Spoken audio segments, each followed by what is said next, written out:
네, 안녕하세요. 네, 오늘 저희 매주 화요일 날 진행하는 위클리 파레토 프랩 세미나 오늘 순서 한번 진행해 보도록 하겠습니다. 네. 오늘은 저희가 이제 7, 8학년 학생들을 위한 수학 로드맵이라는 주제로 제가 진행할 예정입니다. 네. 그래서 오늘 이제 말씀 나눌 내용 좀 간단하게 먼저 소개를 좀 드리면요. 이제 저희 파레토 프랩 세미나에 대해서 좀 이제 이번 주가 벌써 10주째인데요. 간단하게 좀 소개해 드리고 그다음에 이제 우리 7-8 학년 학생들이 앞으로 어떤 코스웍으로 공부를 해야 될지, 그다음에 이제 그 과정에서 저희가 좀 이제 많이 고려해야 될 부분과 그다음에 좀 하지 말아야 될 부분들, 오해와 그다음에 이제 여러 가지 지금까지 제가 수학 가르치면서 부모님들한테 들어왔던 질문들 중에 조금 공유할 만한 의미가 있는 것들, 그다음에 저희 파레토 프랩 어떤 시스템을 운영하고 그렇게 하는지 한번 말씀드려 보겠습니다. 네. 혹시 이제 오늘 주된 내용이 이것입니다만요. 이제 수학은 학생들마다 조금 접근해야 되는 방식이 좀 많이 다른 과목입니다. 그렇기 때문에 맞춤복이 아니라 기성복이 아니라 맞춤복을 우리가 어 마련한다는 그런 마음으로 이제 수학 준비를 조금 하셔야 될 텐데요. 이제 미리 좀 궁금한 부분들이 있으시면 중간중간 채팅 남겨주시면 제가 준비한 순서를 마치고 마지막에 부모님들 질의응답에 또 이렇게 응답하는 그런 시간을 좀 갖도록 하겠습니다. 네. 이제 여기 계신 분들은 이제 다들 아시죠? 저희가 매주 화요일 날은 다양한 주제로 세미나를 진행하고 있다는 점이요. 네, 지금 뭐 진행하고 있는 세미나도 마찬가지입니다만 예전에 세미나도 다 같이 녹화를 해서 저희 블로그에 그리고 또 유튜브에 또 업로드를 해놨습니다. 그래서 저희 AP 칼이나 AP 캠, 뭐 스탯, 바이오, 그다음에 3월달 SAT에 대해서도 분석하는 시간을 가져봤었고요. 또 AP 프리캘, 지난주는 SSAT를 했었죠. 이런 부분들이 모두 이제 저희 그 홈페이지에 정보들이 가득가득 모여 있으니 언제나 방문하셔서 입시에 관련해서 또 이렇게 아이디어를 만들어 나가시는데 도움이 되셨으면 합니다. 네. 아울러 이제 저희랑 이제 자매 학원이죠. 형제 학원이나 다름없는 저희 파레토 프랩 IB 센터에서 진행하는 세미나도 조금 더 소개를 해드리겠습니다. 입시 전략에 대해서 지금 매주 목요일 날마다 저희 IB 센터 김나우 원장님께서 여러 가지 주제로 그 설명을 해드리고 있는데요. 지난주에는 이제 세계 100위 내에서 우리 아이한테 맞는 대학이 어디인지를 그런 주제로 진행을 해주셨고, 이번 주에는 미국을 제외한 영국, 캐나다, 호주 입학 전형 같은 부분들 아마 좀 집중적으로 이야기해 주실 예정입니다. 물론 여기 미국 유학생들이 가장 많지만 또 영국이나 또 호주 이런 학교들도 많이들 또 지원하고 계셔서요. 궁금한 부분들이 많이 있으실 줄로 아는데 이런 부분들 목요일 날 김나원 원장님하고 또 말씀 나눠볼 수 있고요. 하여튼 이렇게 그 압구정에 많은 학원이 있습니다만 이제 저희처럼 이렇게 매주 양쪽 학원에서 세미나를 하는 학원은 많지 않다고 생각합니다. 그만큼 저희가 열의가 있고 부모님들한테 조금 더 다가가고 싶은 마음이라고 이해해 주시면 감사하겠습니다. 네. 일단 저는 오늘 좀 네 가지 키워드로 한번 이야기를 한번 나눠보고 싶은데요. 첫 번째, 과연 수학의 왕이 될 상이 있을까요? 누가 왕이 될 상인가?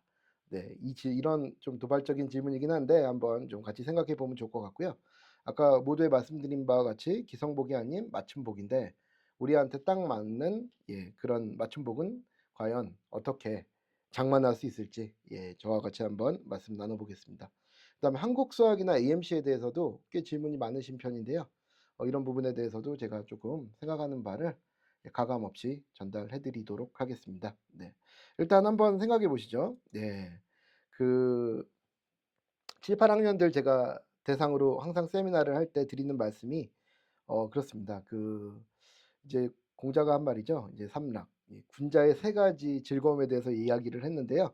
그중에 하나가 영재를 얻어 가르치는 것이 세 가지 즐거움 중에 하나라고 합니다. 물론 뭐 제가 군자는 아니지만 그래도 7, 8학년 때 만난 학생들이 계속 저랑 공부를 해서 11, 12학년에 대학까지 진학하는 모습을 보면 저도 뭐랄까요? 이 생애 주기별 수학이라고 해야 될까요?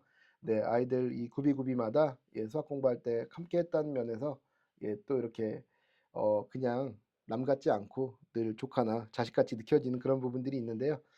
이제 저랑 또 7-8 학년 되시는 부모님들 새롭게 인연을 맺고 12 학년 때까지 또 더 나아가서는 제 첫 제자가 33 살, 4 살인데요.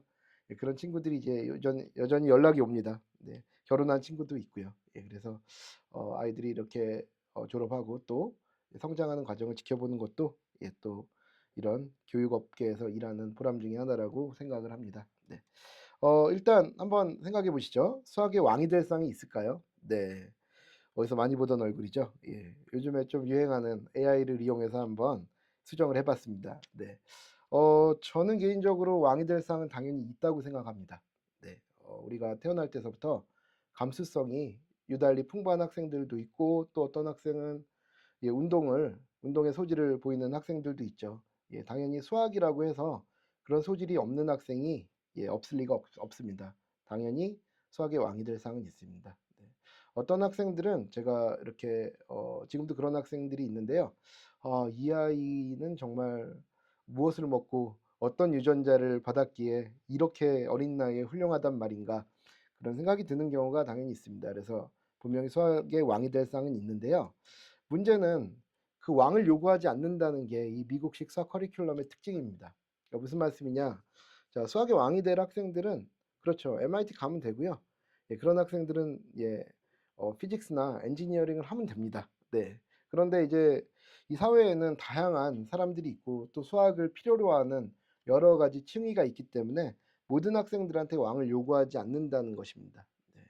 누구나 노력하면 일정 수준의 수학 수준에 다 도달할 수 있고요. 예, 얼마나 효율적으로 잘 가냐, 그 과정을 얼마나 잘 즐길 수 있냐가 문제지, 내가 수학의 왕이 될 유전자를 처음부터 타고났냐, 타고나지 않았냐는 사실은 잘못된 질문이라고 생각할 수 있습니다. 예. 비록 수학의 왕이 될 상이 따로 정해져 있지만 그걸 요구하지는 않죠. 다만 첫 단추를 잘못 끼운 학생은 분명히 있습니다. 예. 근데 이제 우리가 한번 생각해 보시면요. 단추를 잘못 끼웠을 때, 내가 단추를 잘못 끼웠다는 거를 언제 깨달을까요? 예, 그렇습니다. 적어도 10학년 후반, 11학년 초반, 뭐 이때가 되어서야 입시에 가까워져서야 이 첫 단추가 잘못 끼워져 있다는 것을 아마 아실 수 있을 겁니다. 그래서 이 첫 단추가 잘 끼워져서 제대로 올바른 이 기차가 트랙 위를 달리고 있는지 그렇지 않은지는 사실은 마지막에 판명이 되기 때문에 학교 성적이 단순히 좋다, 그다음에 맵 테스트 성적이 좋다 이런 걸로만은 우리 아이가 필요한 만큼 수학을 잘하고 있나를 판단하는 게 굉장히 힘듭니다. 이제 그렇기 때문에 이제 저희 같은 사람들이 전문가가 보고 그다음에 학생이 필요한 만큼 잘하고 있는지 재능이 어느 정도인지를 판단하는 데 이제 도움을 드리기 위해서 저희가 존재한다고 생각하고 있고요. 어 이제 입시가 많이 힘들죠. 그중에서도 수학이 조금 유독 힘든 이유가 있는데요. 우리가 이제 보통 잘 못하던 거를 잘하기 위해서는 실수를 통해서 그 에러를 다시 코렉션을 하고 또 이런저런 시도를 해보는 그런 과정들이 좀 못하던 걸 잘하게 하는 가장 중요한 프로세스라고 생각할 수 있을 텐데요. 사실은 입시는 이제 그렇지가 않습니다. 누구에게나 기회가 한 번뿐이고 그다음에 어떤 실수를 했을 때 잘못된 의사결정을 내렸을 때 그걸 사실 되돌리기가 완전히 불가능하진 않습니다만 그래도 제한적이라는 점에서 입시가 매우 힘듭니다. 예. 그리고 또 수학 같은 경우는 매년 들어야 될 과목이 정해져 있죠. 예. 그래서 또 잘하는 학생은 잘하는 학생대로 못하는 학생은 못하는 학생대로 매년 의사결정을 해서 이 영어와 함께 K1서부터 12까지 매년 들어야 되는 유의한 과목이기 때문에요. 이런 부분도 좀 뭔가 시작점이 잘못되었을 때 마지막에 코렉션이 힘들다는 그런 어려움이 있는 그런 과목이 수학이라고 할 수 있습니다. 네. 고려해야 될 것들이 너무 많죠. 요즘에는 특히 더 그렇습니다. 네. 우리 아이가 문과 성향의 아이냐, 이과 성향의 아이냐. 물론 예전보다는 이런 경계가 많이 사라졌다고 보실 수 있습니다. 예. 예전에는 이제 문이과에 대한 구분이 좀 비교적 명확했던 반면에요. 요즘에는 문과 학생들한테도 이런 데이터나 아니면 수학적 모델링에 기반한 사고를 좀 많이 요구하고 있고요. 또 반대로 이과 학생들한테도 어떤 설득하거나 말하는 능력, 글 쓰는 능력들을 많이 요구하고 있기 때문에 문이과 경계가 많이 사라져서요. 이런 부분도 물론 고려는 해야 되겠습니다. 옛날보다는 그런 색채가 좀 낮아졌다. 예. 그다음에 우리 아이가 어느 정도의 학교를 원하냐. 네. 우리 아이는 무조건 아이비리그를 가야 됩니다. 그렇다면 전공하고 상관없이 수학은 가장 높은 수준의 그런 걸 증명을 해야 되겠죠. 네. 그다음에 우리 학교가 AP를 몇 개나 오퍼하는 학교냐? 우리 학교가 AP 스태티스틱, 컬, BC, 멀티 베리어블까지 다 오퍼하냐? 아니면은 우리 학교는 BC가 마지막이냐? 그런 제한들이 다 학교마다 있기 때문에요. 이제 또 고려해야 될 요소 중에 이 학교 요소가 무시할 수 없는 그런 요소입니다. 가령 이제 제가 수업하고 있는 학교들 중에 SIS는 이 세계에서 유일무이한 CPM이라는 제도를 채택하고 있는 학교고요. 그다음에 뭐 예를 들면 뭐 YISS나 KIS 같은 경우도 각자 나름대로 고유한 특성들이 있습니다. 일단 순서 면에서는 비슷한 순서를 유지하고 있습니다만 특히 KIS 같은 학교는 굉장히 좀 다른 학교에서 시행하지 않는 많은 조금 보기 드문 제도를 운영하는 학교 중에 하나고요. 그다음에 뭐 IB 학교들은 또 IJC냐 MIP냐에 따라 우리 7, 8학년 학생들이 준비해야 되는 과정이 좀 미세하게 조정이 될 수도 있고요. 우리 아이가 과연 매스 IQ가 어느 정도 되는 아이냐, 그다음에 AMC까지 볼 거냐, 보딩 스쿨을 갈 거냐, 뭐 등등등등 고려해야 될 것들이 너무너무너무 많습니다. 그래서 이런 이게 1차 함수가 아니라요. 미적분에 해당되는 거니까요. 이런 선택들을 좀 잘 여러 가지를 고려하여서 좀 그때그때 좋은 선택을 해야지만 수학이 강점이 되면 물론 최소한 약점이 되지 않겠죠. 네, 그렇습니다. 그래서 누누이 말씀드립니다만 이 우리가 수학에 대한 계획을 세운다는 거는 기성복이 아닌 맞춤복을 입는 거다. 그렇게 생각하시면 되겠습니다. 그래서 이제 저희 학원의 모토가 개개인별로 좀 뭔가 커스터마이즈된 서비스를 제공한다. 그것이 저희 모토입니다. 그래서 비록 저희가 오픈반을 운영할 때도요. 제가 직접 부모님들하고 상담하고 피드백을 드리고요. 네. 가령 지난주 주말 토요일, 일요일, 그다음에 월요일 아침까지 해서 보딩스쿨 다니는 아이들 반까지 제가 AP반을 6개 내지 7개 정도 지금 운영하고 있는데요. 그 6개, 7개 반에 대해서 다 아이들은 물론 부모님들한테 매주 코멘트를 발송해 드리고 있습니다. 그래서 그런 부분들을 좀 커스터마이즈해서 케어한다. 그렇고요. 여기 있는 QR코드를 찍어 보시면 이제 저희 학원 그 상담 링크로 연결이 되십니다. 그래서 이 링크가 기성복이 아닌 뭔가 테일러된 맞춤복을 파는 그런 거기로 연결되는 통로다 이렇게 생각하시고 하나 킵하고 계시다가요. 궁금한 게 있으시면 링크 통해서 언제든지 상담 신청해 주시면 제가 직접 부모님들께 전화 드려서 방문 또는 전화 상담 진행하고 있습니다. 네. 사실은 이제 저는 각 학교마다 여기 국내에 있는 학교들은 물론이고 거의 탑 1등서부터 30위 이상 되는 모든 보딩스쿨 학생들을 지난 18년간 다 경험을 해봤기 때문에요. 부모님들한테 우리 아이가 9학년 때 무엇을 하고 10학년 때 무엇을 해야 될지 아주 맞춤 전략을 세워드릴 수 있다고 자부합니다. 네. 그래도 가장 중요한 고려해야 될 요소를 좀 3개만 꼽자면 우리 아이가 진학하는 학교 수준이 어느 정도인지를 반드시 파악을 하셔야 됩니다. 가령 작년 한 해에 AP 칼큘러스 BC를 응시한 학생이 14만 명쯤 됩니다. 네. 그러니까 14만 명의 학생이 AP 칼 BC, 우리가 보통 고등학교 과정에서 가장 어렵다고 생각하는 과목이죠. 14만 명이 응시했습니다. 네. 잘 아시겠지만 아이비리그 정원이 학교당 2,000명이 되지 않고요. 물론 뭐 유펜이나 뭐 코넬 같은 학교는 조금 더 정원이 좀 많긴 하지만 IB에다가 IB 플러스 그다음에 탑 15까지를 다 합해도 14만 명이라는 숫자에 절대 도달하지 않습니다. 네. 그러니 만약에 우리 그 아이가 뭐탑 10은 조금 확장해서 탑 20 안에 들어가기 위해서는 칼큘러스 BC 이상은 필수라는 거죠. 그럼 이제 중요한 건 여기에다가 하고자 하는 전공이 또 뭔지까지 같이 고려를 하셔야 됩니다. 그래서 만약에 이과 쪽이다 그럼 당연히 수학은 끝판왕까지 가야 되는 거고요.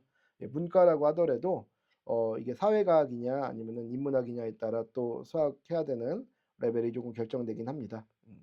여기서 제일 제가 중요하게 생각하는 부분은 항상 부모님께 말씀드리고 싶은 부분은 뭐냐? 시간의 역순으로 생각하셔야 된다는 겁니다. 네.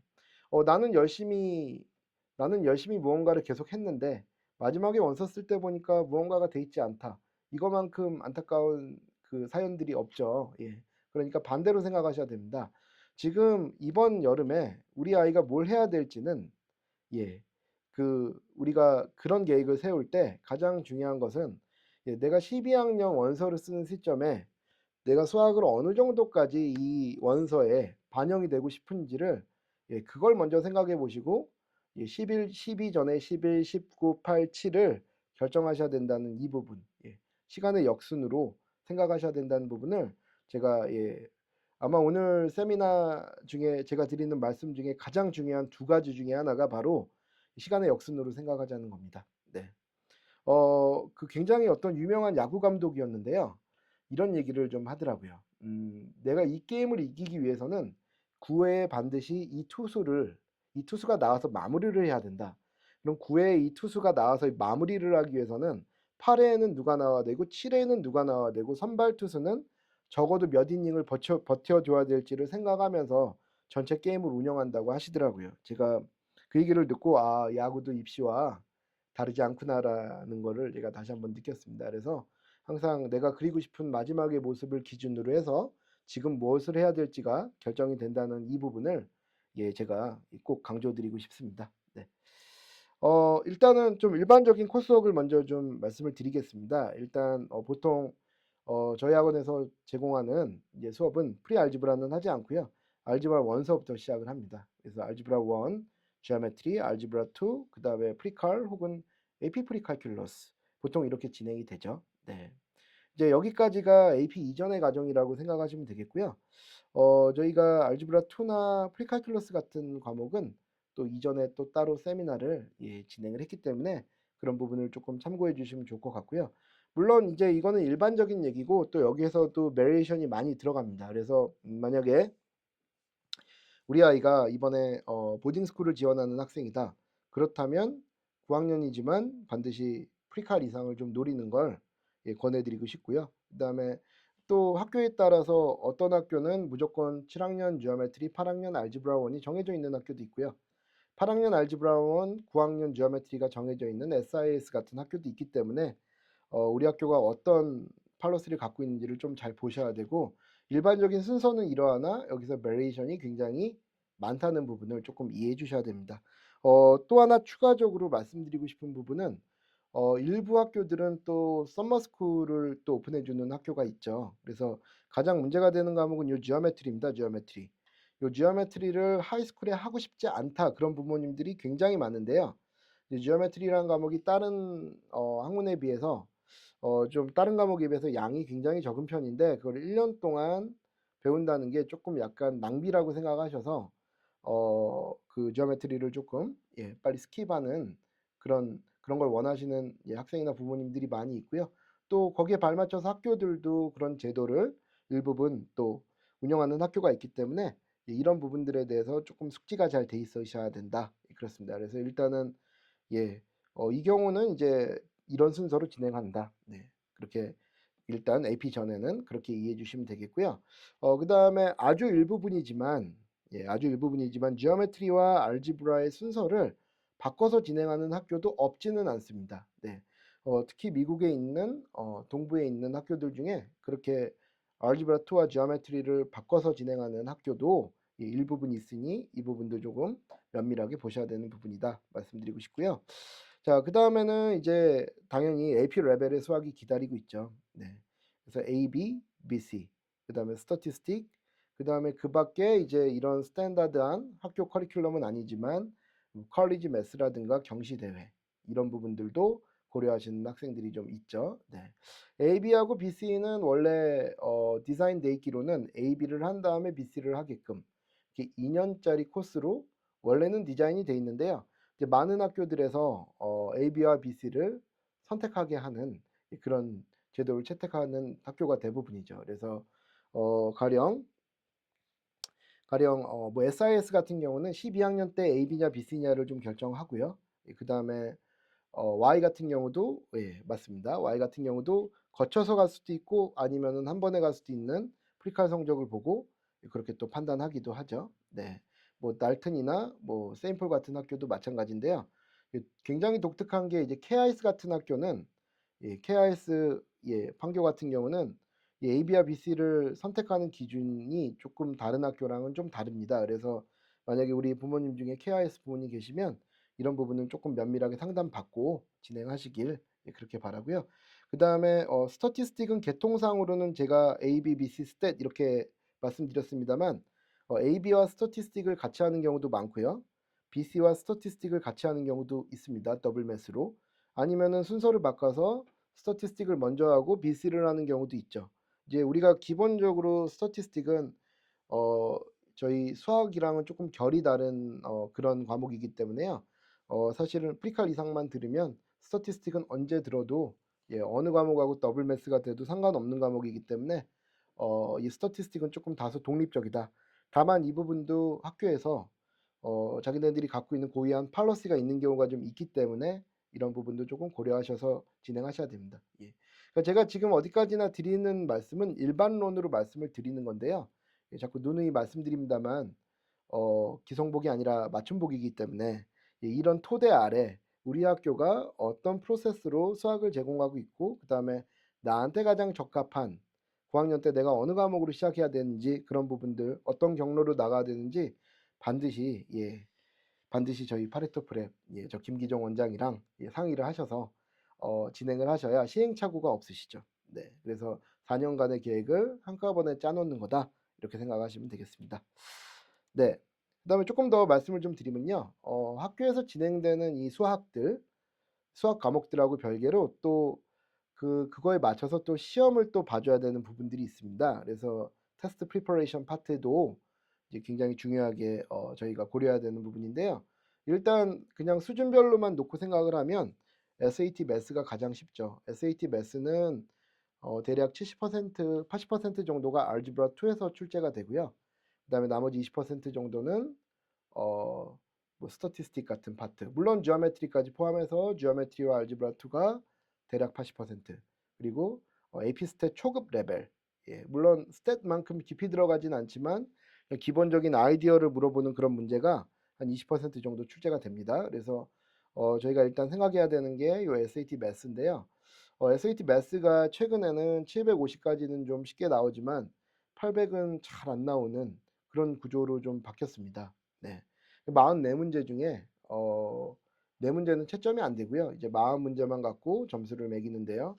40문제를 다 맞아야 근데 문제는 이제 어떤 문제가 채점이 되고 어떤 문제가 채점이 되지 않는지 모르기 때문에요. 이제 학생들 입장에서는 44문제를 다 맞춰야 되는 거죠. 네.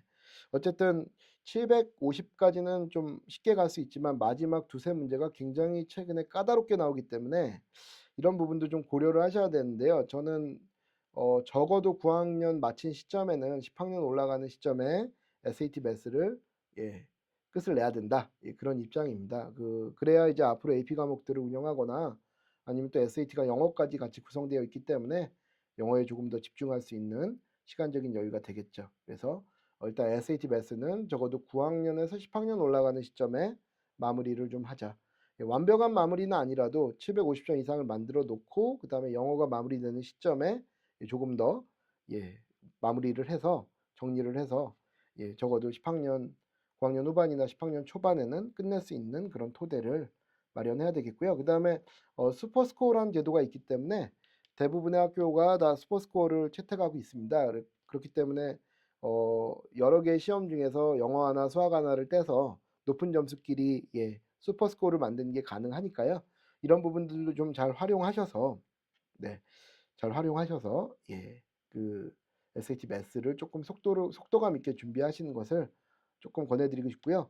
그럼 반대로 9학년 후반이나 10학년 초반에 SAT 매스가 다 끝나 있기 위해서는 적어도 알gebra 2 지오메트리가 9학년에는 끝나 있어야 된다는 얘기죠.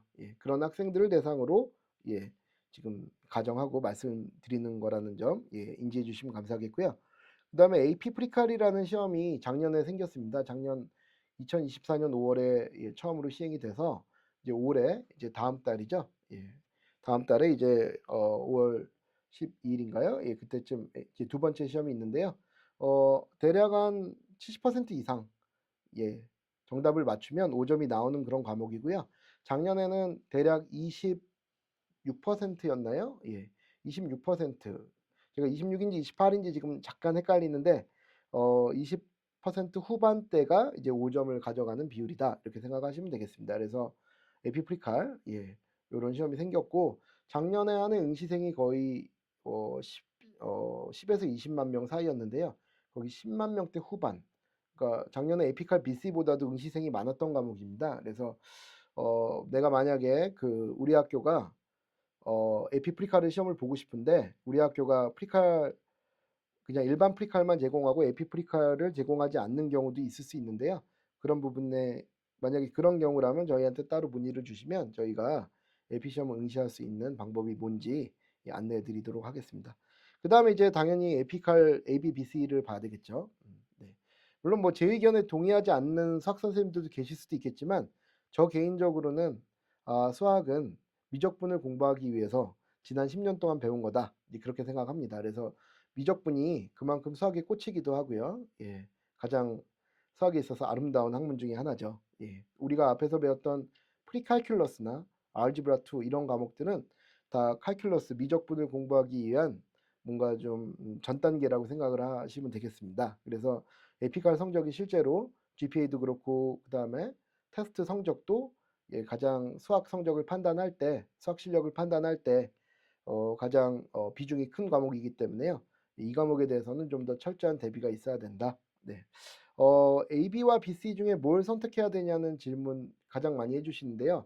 마찬가지로 이 부분도 BC가 AB보다는 더 도움이 되는 과목이라는 점은 확실합니다만 이것도 역시 학교 사정이나 아니면 학생이 지금 처한 위치에 따라서 달라질 수 있는 부분이기 때문에 마찬가지로 상담을 통해서 결정하시길 바라고요. 그 다음에 스태티스틱 아까 말씀드린 대로 요즘에 되게 핫한 과목이죠. 네. 가령 이제 챗 GPT가 거의 개인 비서 역할을 할 정도로 우리 삶에 깊숙하게 들어와 있는데요.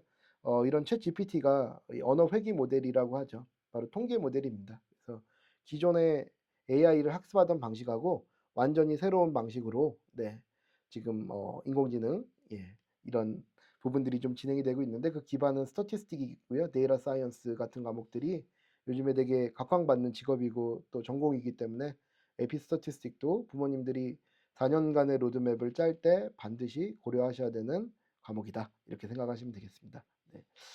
일단 제가 욕심이 좀 많이 나서 저도 수학을 18년, 20년 동안 가르친 사람으로 오늘 또 우리 자라나는 영재들을 위한 세미나를 한다고 해서 제가 좀 오늘은 준비를 좀 아주 많이 했습니다. 그래서 부모님들도 좀 힘드실 텐데요. 이렇게 제가 최대한 천천히 자세하게 말씀드리려고 하는데 혹시 잘 이해가 안 되시는 부분은 질문 남겨주시고 저희 나중에 녹화본을 또 한번 참고해 주시면 감사하겠습니다. 네. 자, 그렇고요. 조금 더 이어서 한번 가볼까요? 네. 자, 그 다음에 이제 가장 저랑 부모님들이 많이 대립하는 부분이 바로 이 한국식 수학 교육 반드시 필요한가? 요런 지금 요런 토픽에 대해서 제가 부모님들하고 사실 상당히 많은 이야기도 나누고 그다음에 또 이게 사실 정답은 없는 문제이기 때문에요. 처음에는 저도 이제 여러 생각들을 존중하고 제 의견을 다소 유보적으로 드렸습니다만 그렇게 하다 보니까 조금 뭐랄까요? 제대로 제 의사가 전달이 안 되는 것 같아서 제 의사를 좀 최근에는 다소 정확하게 전달하는 편입니다. 네. 한국식 수학 교육 반드시 필요한가? 정답은 필요하다고 생각합니다. 네. 단 일정한 단계까지만 도움이 된다. 그 말씀입니다. 한국식 수학 교육이 꼭 나쁜 것만은 아닙니다. 사실은 이 수학이라는 과목이 한국에서 태어난 건 아니고요.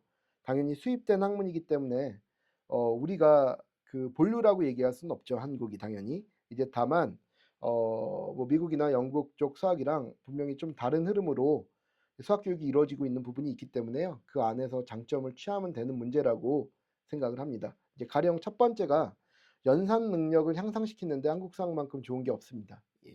그래서 사실 수학이라는 게 연산이 바탕이 돼서 또 그 이해도라는 것이 생기는 거고요. 그 이해도를 바탕으로 해서 다시 문제 해결 능력까지로 가는 것이고 그 안에서 이제 논리적 사고가 필요한 건데 그런 논리적 사고를 충분히 뒷받침하기 위해서는 연산 능력이 당연히 백업이 돼야 되는 거겠죠. 그래서 이런 연산 능력 면에서는 이런 한국 수학을 경험한 학생들이 그렇지 않은 학생보다 조금 뭐랄까요?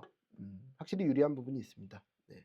그 다음에 두 번째, 한국 수학은 아무래도 어려운 문제에 대해서 이 도전하는 그런 것들을 많이 요구하기 때문에 좀 뭐랄까요? 꺾이지 않는 마음. 예. 저희 압구정에도 황소라는 학원이 있습니다. 네. 수학 학원 이름이 황소다. 저는 처음에 이 수학 학원 이름을 듣고 되게 조금 좀 희한하다 생각했는데, 듣고 보니 내가 이렇게 좀 황소처럼 묵묵하게 밀고 나가겠다, 이제 그런 의미인 것 같은데요. 역시 어려운 문제에 대한 도전을 하고 그거에 대해서 해결했을 때 느끼는 기쁨, 이런 것들을 안겨준다는 부분은 한국 수학의 장점이기도 하죠.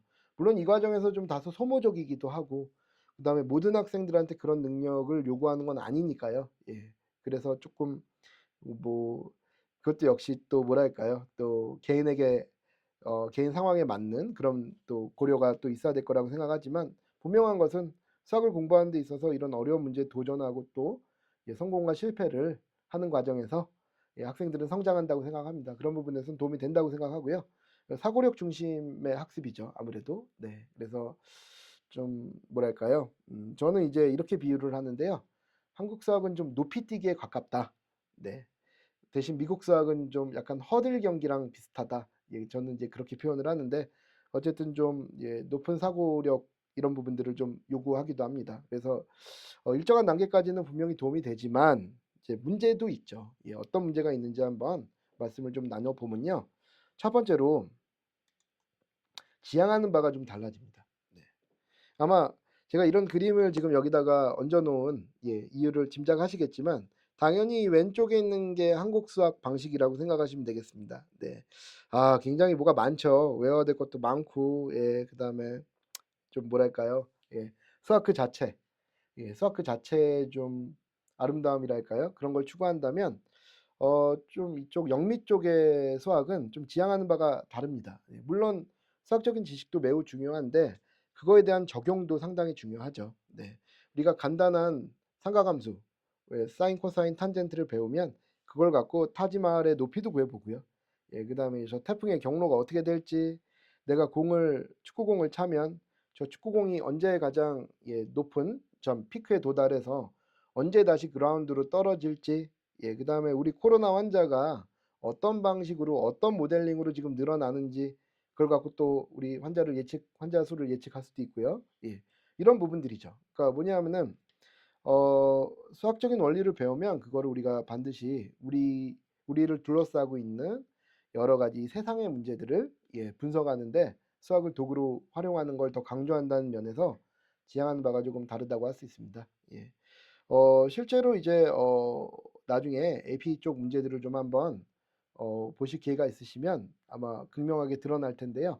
모든 것들이 좀 약간 워드 프로블럼, 어떤 상황을 주고 수학을 적용하는 그런 워드 프로블럼들이 굉장히 많고요.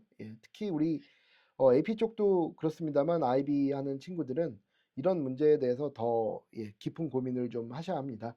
나중에 실제로 IA나 인터널 어세스먼트나 이런 걸 통해서 그런 본인이 갖고 있는 호기심을 우리가 사는 세상에 대입해보는 그런 과제들을 계속해서 끊임없이 수행을 해야 되기 때문에요. 지향하는 바가 좀 달라진다는 점에서 저는 좀 그 일정한 그 수준까지만 한국 수학이 좀 도움이 된다는 입장인데요. 그럼 도대체 그 일정한 단계는 어디냐? 저는 한 중학교 2학년 내지 3학년 정도라고 생각을 합니다. 그래서 우리 아이가 중학교 2, 3학년 되는 나이 때까지 한국 수학을 공부하라는 게 아니라요. 뭐 1학년이라도 2, 3학년 수학을 경험할 수 있죠. 그래서 미리 선행을 원하신다면 한 2, 3학년 정도 중학교 수준에서 그 정도 보시는 게 저는 좀 합당하지 않나 그렇게 생각하고요. 그렇게 생각하는 이유 중에 또 하나가 뭐냐면은 이 언어나 용어에서 오는 혼란이 좀 생각보다 많습니다. 사실은 그냥 한국 수학이라고 합니다만 이게 한국에서 생긴 수학이 아니죠. 사실은 다 중국이나 일본, 한자어나 아니면 일본을 통해서 우리가 아는 뭐 수학의 정석 이런 책들도 사실은 일본 책들을 좀 많이 번역한 그런 책이죠. 그래서 이 용어에서 오는 혼란이 있는데요. 아마 제가 경험적으로 보면은 제가 인수분해라는 단어를 아이들한테 알려줬을 때 이게 다 한자어죠, 사실은. 한자어입니다. 인수분해라는 말을 알려줬을 때 그래도 이 단어는 한 10명 중에 7명 정도는 아는 단어라고 생각을 합니다. 이제 다만 유리함수, 레셔널 펑션이다. 이거는 제 생각엔 반대로 7명 정도가 모르지 않을까 싶고요. 다만 영어로 표현했을 때는 rational이기 때문에 이 ratio라는 말에서 온 거죠. rational이. 그러니까 ratio라는 말은 이제 모든 아이들이 다 아는데요. 이제 fraction. 뭔가 이게 비율로 표현된다. 그래서 이 펑션이 생긴 게 이 함수가 펑션이 약간 이렇게 2층짜리 구조다. 이제 분모와 분자에 각각 x가 들어가는 그런 펑션을 그런 다항식이 들어가는 그런 펑션을 우리가 유리함수라고 하는데요. 아이들한테 야 레이쇼가 들어가니까 이거는 2층짜리다. 프랙션 폼이다. 이렇게 얘기하면 우리 아이들 다 이해합니다. 다만 유리함수라고 얘기를 하면 이 유리가 도대체 뭔지 이 유리가 뭐 이렇게 글라스를 얘기하는 건지 아니면은 뭐 내 첫사랑 유리를 얘기하는 건지 아이들은 알 수가 없죠. 그러니까 이런 한자어들 좀 많이 어려워하고요. 그다음에 호도법이라는 말도 이제 굉장히 중요한 나중에 우리가 알지브라 2 후반부에 나오는 트리고노메트리에서 늘상 나오는 그런 단어인데요. 이게 영어로는 레디안입니다. 레디안. 레디안이란 말은 뭐냐면은 레디어스와 앵글을 합해 놓은 말이죠. 그러니까 우리가 어떤 앵글을 메저를 할 때 서클에서 나오는 그 레디어스 반지름을 이용해서 앵글을 메저하는 방법이다. 이렇게 얘기해 주면 아이들은 다 이해합니다. 레디어스 플러스 앵글이니까 레디안이구나. 근데 호도법 이래 버리면 호도법이 뭘지 이제 아이들은 이제 한참 아마 이런 단어는 10명 중에 10명이 다 모르는 단어라고 생각하시면 되겠고요. 하지만 실제로는 알지브라 2 프리칼에서 굉장히 많이 쓰는 단어입니다. 네. 음함수 미분법. 음이 도대체 무슨 말일까? 네, 음이 이제 implicit이라는 말인데요. 숨어 있다는 얘기죠. 그러니까 아이들이 이제 implicit, explicit 이런 기본적인 영어 단어들을 다 알기 때문에 야, 이게 어떤 뭔가 좀 x랑 y의 variable 관계가 좀 숨어 있는 그런 녀석이다. 이렇게 이해하면 금방 직관적으로 알 수 있는데 음함수 미분법이다 그러면은 도대체 이 음이 다 배우고 나서도 음함수 미분법이 implicit differentiation이라는 거를 모르는 학생들이 굉장히 많습니다. 그래서 제가 생각하는 바로는 절대로 칼큘러스 미분적분은 한국 수학으로 하는 것보다 이 영미권에 있는 수학 텍스트북을 보는 게 데피니션도 훨씬 더 깔끔하고 여러 가지 또 예시들도 리얼 월드 어플리케이션도 있기 때문에 저는 이런 용어나 언어에서 오는 혼란을 좀 줄이기 위해서라도 한국 수학의 역할을 좀 제한해야 된다. 그런 입장입니다. 사실 뭐 저 자신도 한국 교육 고등학교 졸업을 했고요. 그다음에 한국 대학교도 나왔습니다. 물론 미국에서 공부한 경험도 있습니다만 수학을 가르칠 때 한국 수학에서 배웠던 여러 가지 컨셉들이 도움이 되는 것도 사실이지만 또 거기서 오는 또 혼란이 있는 것도 사실이기 때문에 어느 정도가 적당한 선인지를 한번 좀 잘 각자 생각해 보시는 게 필요할 듯하고 이 부분도 역시 마찬가지로 저희가 연락을 주시면 또 학생 상황에 맞는 그런 부분들을 좀 안내해 드리도록 하겠습니다. AMC나 경시 대회를 꼭 해야 되냐? 이것도 이제 아주 많이 하시는 질문 중에 하나죠. 그래서 우리 아이는 알gebra 2까지 했는데 AMC를 언제 보는 게 좋을까요? 이게 아예 마음을 먹고 문의 주시는 분도 계시고요. 반대로 우리 아이는 AMC를 좀 시켜봤는데 너무 못하네요. 너무 실망스러운데 이거 계속 해야 되나요?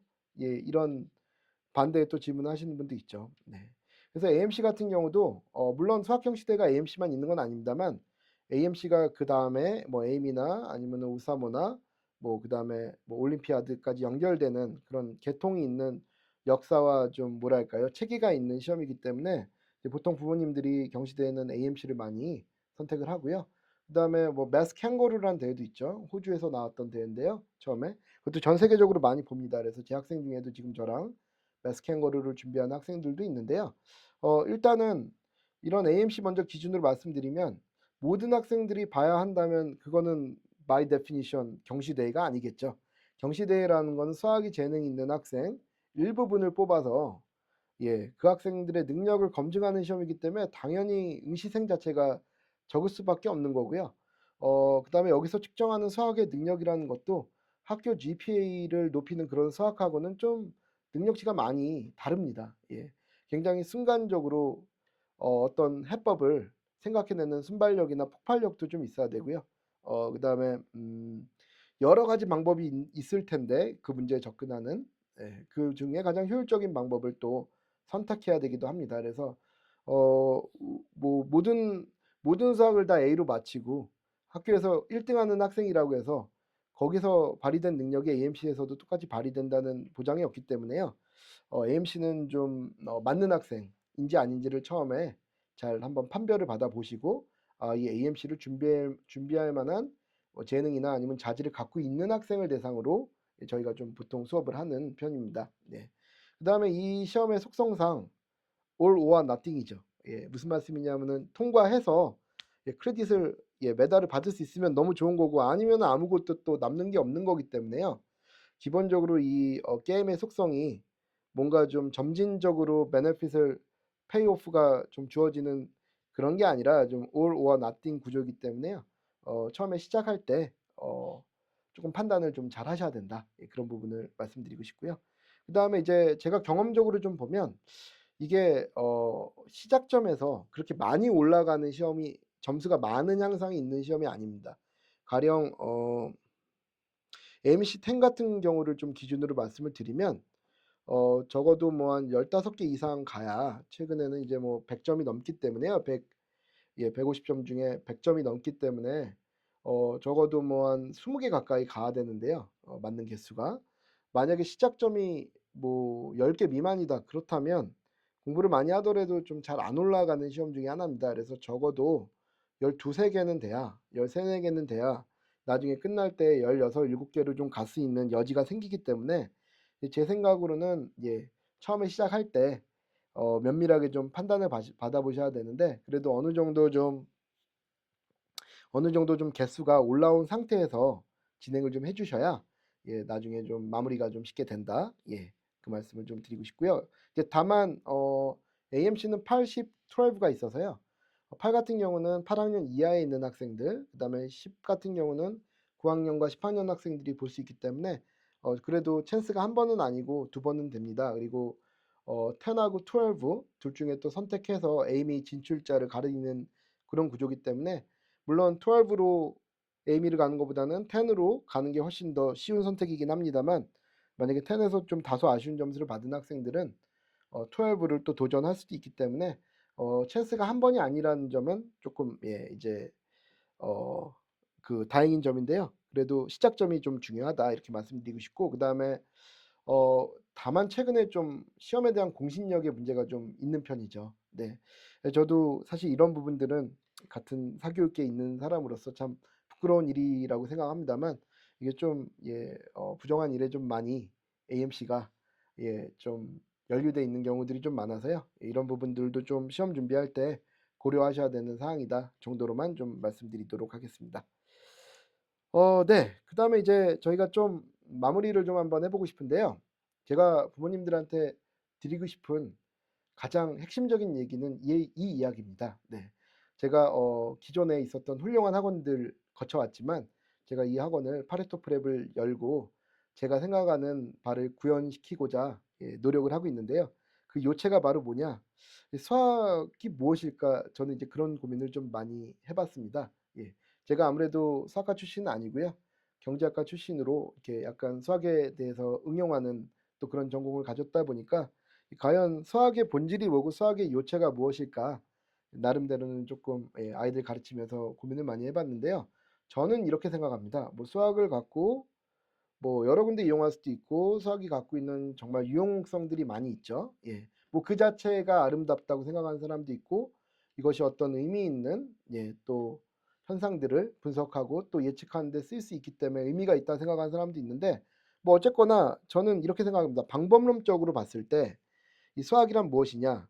이 손끝에서 시작해서 내 머리를 거쳐서 다시 손끝으로 끝나는 지적인 여정이라고 생각을 합니다. 제가 쓰고도 굉장히 저는 멋있다고 생각을 했는데요. 네, 그렇습니다. 뭐냐면은 저는 시대가 바뀌고 AI 시대가 되고 또 아이들이 예전에 지금 있는 아이들은 제가 컸을 때와는 또 다른 종류의 호모사피언스라고 생각을 하는데요. 다만 이 수학을 공부하는 부분에 있어서는 그 핵심은 변하지 않는다고 생각합니다. 뭐냐면 이걸 요즘 아이들이 이렇게 유튜브 쇼츠 보듯이 넷플릭스 보듯이 수업을 듣는 경우가 굉장히 많은데요. 저는 이제 그런 부분에 대해서는 조금도 타협할 생각이 없습니다. 무조건 펜을 들고 내 손끝에서 전해져 오는 감각이 내 머리를 거쳐서 다시 처음부터 끝까지 아주 정확한 과정을 거쳐서 남들과 소통할 수 있는 방식의 그런 플로우를 보여주는, 근데 그 안에 그 뭐랄까요? 수학이 추구하는 아름다움이 있다고 생각하는, 좀 다소 근본론자이라고 생각하실 수 있습니다. 그래서 제가 이제 아이들하고도 가장 이제 갈등을 빚는 부분이 뭐냐면요. 이거 써야 된다. 무조건 펜을 들고 너의 언어로 너의 글씨로, 그다음에 선생님이 수업 시간에 써주는 그런 부분은 시작점일 뿐이고 너네 언어로 소화해서 너네의 이해도를 너네의 손으로 너네의 연필로 반드시 써 내려가야 된다는 게 제 지론입니다. 그래서 근데 이제 이것은 뭐 저의 지론이고요. 현실은 그렇지가 않죠. 네, 현실은 이제 굉장히 좀 뭐랄까요? 영화 보듯이 넷플릭스 보듯이 아이들은 수업을 좀 보는데요. 그래서 저희가 좀 생각한 게 반대로 역설적으로, 역설적으로 제가 좀 생각한 건 뭐냐면은 아이패드로 좀 수업을 하는 그런 학원을 좀 만들어 보자는 거였습니다. 이게 좀 역설적이긴 한데 가장 아이들한테 좀 뭐랄까요? 하이테크를 이 툴을 딱 제공해 줌으로써 아이들이 조금이라도 더 써서 제출할 수 있도록 유도하는 방식의 좀 수업을 진행하고 싶었는데요. 다행히 지금 저희가 개원하고 6개월 정도 지난 시점에서 보면 안착이 되어서 아이들 모두가 다 아이패드로 수업하는 부분 동의하고 부모님들한테도 제가 필요성을 잘 말씀을 드립니다. 네. 지금 여기 보여드리는 예시는 뭐냐면은 실제로 11학년 학생들의 AP 칼큘러스 답안지인데요. 이제 이걸 보시면 이제 금방 아실 수가 있겠죠. 제가 이제 의도가 무엇인지. 이 사실은 이 왼쪽에 있는 학생이 수학 천재예요. 네, 그러니까 제가 가르쳤던 학생 중에서도 수학을 매우 잘하는 학생이고 오른쪽에 이 답안지를 쓴 학생은 여학생인데요. 뭐 못하는 학생은 아닙니다만 그래도 뭐 탑 1% 안에 드는 수학적 재능을 갖고 있다고 보기는 힘든 학생이죠. 네. 입시 결과는 뭐 왼쪽에 있는 학생은 말씀 안 드리겠습니다만 오른쪽에 있는 학생은 프린스턴을 들어가서 원하는 공부를 열심히 잘하고 있는 여학생인데요. 중요한 것은 물론 수학적 재능도 중요한데 내가 어떤 답안지를 작성할 수 있냐.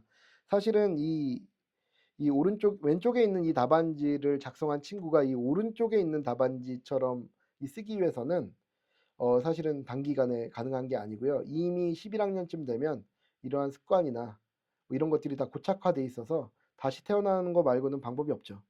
그러니까 그런 상황을 만들지 않기 위해서는 우리 어렸을 때서부터 이런 논리적으로 남들을 납득시킬 수 있는 답안지를 제출하는 것이 이 수학 공부의 이 알파이자 오메가이다. 저는 그렇게 생각을 합니다. 그래서 저희가 지금 다른 학원하고 다르게 저희는 이노베이티브 러닝이라는 슬로건 아래 모든 강의실에 다 스마트 클래스룸을 만들었고요. 그다음에 책상마다 다 이렇게 아이패드 충전하면서 원활하게 공부할 수 있도록 그렇게 다 시설을 갖추어 놓고 있습니다. 그래서 이제 물론 뭐 하드웨어가 갖춰져 있다고 해서 모든 것이 해결되는 것은 아니고요. 당연히 소프트 파워가 들어가야 되고 얼마나 잘 강사가 열의를 갖고 또 학생들은 얼마나 잘 선생님의 의도를 잘 파악해서 따라주냐의 문제는 있는 거지만 기본적으로 저희는 이런 부분들을 좀 추구하고 있다. 저희가 이런 부분에서는 단연 앞서가고 있다고 자신합니다. 네, 그렇습니다. 그렇고 네, 요 정도 한번 제가 진행한 내용은 제가 준비한 내용은 한 요 정도인데요. 혹시 이제 질문 있으신 분들은 조금 그 채팅창에 남겨주시면 제가 또 상세하게 응답해 드리도록 하겠습니다. 네. 그리고 저희가 다음 주 세미나를 조금 소개를 좀 해드리고 싶은데요. 저희가 이제 아주 여러 과목 다 진행을 해서 저희 학원에서 제공하는 거의 모든 과목에 모든 선생님들이 한 번씩은 다 세미나에 참여해서 또 이렇게 얼굴을 보여드리고 또 부모님들한테 의견을 말씀드리는 기회를 가졌었는데요. 다음 주에는 저희 파레토 프랩 여름 특강 프로그램에 대해서 한번 좀 전체적으로 설명을 좀 드리고자 합니다. 그래서 수학뿐만 아니라 저희 SAT나 그다음에 캠바이오, 뭐 피직스, 그다음에 이런 과목들 많이 개설이 돼 있는데요. 이런 과목들에 대해서 좀 한번 설명드리는 시간을 가져보도록 하겠고요. 그다음에 저희 이벤트가 좀 있습니다. 네, 이벤트의 제목은 내 친수입니다. 내 친수. 내 친구 소개하고 수업료 할인 받자. 네. 그 혼자 하면 외롭지만 이 친구랑 같이 하면 이 아주 더운 여름 공부하는 과정이 조금 좋지 않을까 싶어서 저희가 이런 이벤트도 마련했고요. 그다음에 그 친구 한 명을 소개해 줄 때마다 저희가 5%씩 예, 저희 학원에서 듣는 모든 수업료의 5%씩. 그러니까 20명을 소개해 주시면 내 수업이 무료인 거죠. 네. 사실은 저희가 이런 이벤트를 좀 하면서 제가 원장으로서 고민을 좀 했습니다. 그래도 제가 항상 제 자신의 아이덴티티를 좀 뭐랄까요? 예, 사업하는 사람이라기보다는 예, 그래도 교육자라고 생각을 하면서 했는데 이런 것들이 좀 너무 상업적으로 비치지 않을까 그런 우려도 솔직히 마음속으로 했습니다. 근데 이제 다만 제가 이 학원을 열면서 너무나도 훌륭하고 자질이 좋으신 선생님들을 많이 모셨는데 이런 분들이 수업이 좀 활성화되고 저희 캔바이오 하시는 이주아 선생님이나 그다음에 SAT 하시는 네, 곽인철 선생님, 박재범 선생님 다 이런 분들 전부 다 너무너무 훌륭하신 분들이라서요. 부모님들 조금 더 만나뵐 수 있는 우리 학생들하고 공부할 수 있는 기회를 좀 한번 더 확대해 보고 싶어서 그런 마음으로 이런 이벤트를 진행하게 됐습니다. 그래서 이런 부분도 좀 잘 활용하셔서 예, 좀 수업료나 이런 부분 혜택 받으실 수 있으면 좋겠고요. 저희도 사실은 이제 아까 저희 학원 시설을 보셔서 아시겠지만 저희가 막 그렇게 정원을 늘릴 수 있는 그런 학원이 아닙니다. 딱 요 책상에 시설이 돼 있기 때문에 이 책상 이 시설이 허용하는 것만큼만 학생을 받을 수 있는 그런 구조이기 때문에요. 저희가 뭐 이런 이벤트를 한다고 해서 뭐 갑자기 학생이 몇백 명이 되거나 그렇진 않을 텐데요. 예, 일단은 조금 더 저희가 여름 특강 잘 운영하면서 좋은 선생님들 예, 수업 제공해 드릴 수 있도록 예, 진행한 이벤트다 이해해 주시면 감사하겠습니다. 네. 일단은 오늘 조금 한번 한 50분 정도 진행을 해봤는데요. 네, 일단 여기까지 한번 예, 말씀드리고 질문 있으신 분들은 조금 더 남아서 대기하고 있다 응답 드리도록 하겠습니다. 감사합니다.